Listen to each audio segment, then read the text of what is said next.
Should the Bucks trade Giannis? Here's the twist. The Bucks are actually trying to make a trade to stay competitive. I feel like everybody, media members, content creators, even including myself, have made multiple videos on this topic. I'm pretty sure I made a video on Giannis being traded last year, the year before, so this is not a new occurrence. But the reason this keeps coming up is now we have to talk about how the Bucks have started 2-8 to start the season, which puts them dead last, if I'm not wrong, in the Eastern Conference because the 76ers just won today, which makes them 2-7. So they are technically ahead of the Bucks. And Giannis has played most of these games, and Damian Lillard, I don't think has missed a game yet. We know Chris Middleton is out indefinitely, and that is a huge, loss for their team. But you still have Dame and Giannis, and you only won 2 games. And the report came out today that the Bucks will trade Giannis if he asks for it. Does Giannis want to leave Milwaukee because he has the opportunity? Obviously, Milwaukee's not going to just trade him, without getting the right price back, in their opinion. But the longer they wait, so to speak, the less they're going to get back. Because teams will know that they're either desperate to get a trade done so they can rebuild, or anything like that. That just lowers the value, despite how good Giannis is. Remember how earlier I said the Bucks are actually trying to make a trade to stay competitive? Well, here's what they apparently have been doing and how they are struggling with it. I believe it was Brian Windhorst who said this, and basically he said, and again, correct me if I'm wrong, I'll have to look it up after just to confirm, but basically he said the Bucks are trying to make a trade, but they have basically called every team in the league and they cannot get a single trade done. Why? Multiple reasons.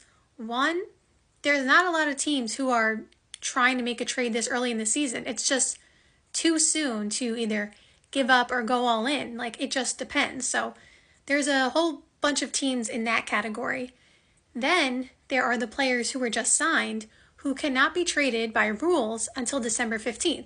So even some teams who might want to trade might not be able to do it yet. And then the other issue, which is a huge issue, is the CBA. Why is the CBA factored in? Well, that is because the Bucks are operating above the second tax apron. So what does that mean? That means the Bucks have so many limitations on kinds of trades they can do, how they can do a trade, and the amount of money they can even spend on a trade. So the Bucks are basically going into these negotiations coming from behind, so to speak, because they have all these limitations on their money and, what kind of trade they can make because of the CBA and their second tax apron situation.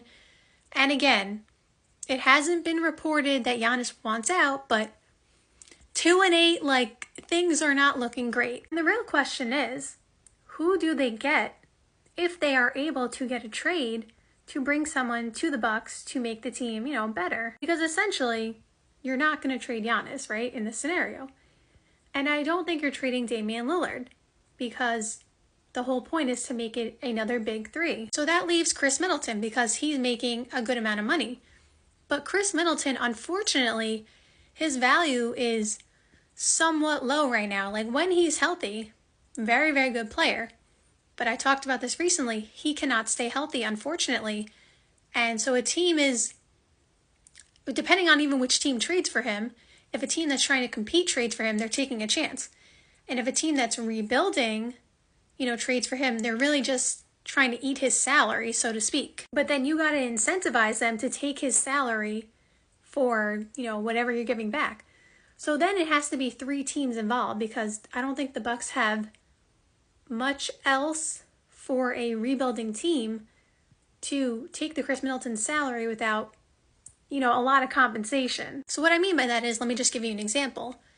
If the Bucks wanted to do a deal with the Raptors, or let's put it the other way. If the Raptors wanted to do a deal with the team, right? And they had Chris Middleton on the roster and they were just trying to get his money off the books in order to get another player, whatever. Just follow me here. The other team would be like, okay, throw in Scotty Barnes.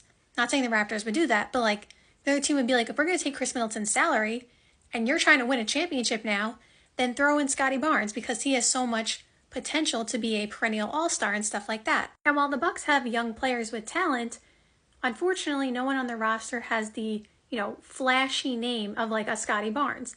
And that doesn't mean that the players on the bench who are young and, up and coming that doesn't mean they can't turn into all-stars, because we've seen players come out of nowhere. I'm just saying, from an around the league standpoint, the viewpoint on the players on the bench, fair or not, is not, the ceiling of a Giannis, a LaMelo Ball, like those type of players. So they're in a really tricky situation, similar to the 76ers, but a little different, because I do think the 76ers have more upside, in my opinion. Like, the reason that the 76ers are 2-7 or whatever is just because they're not healthy.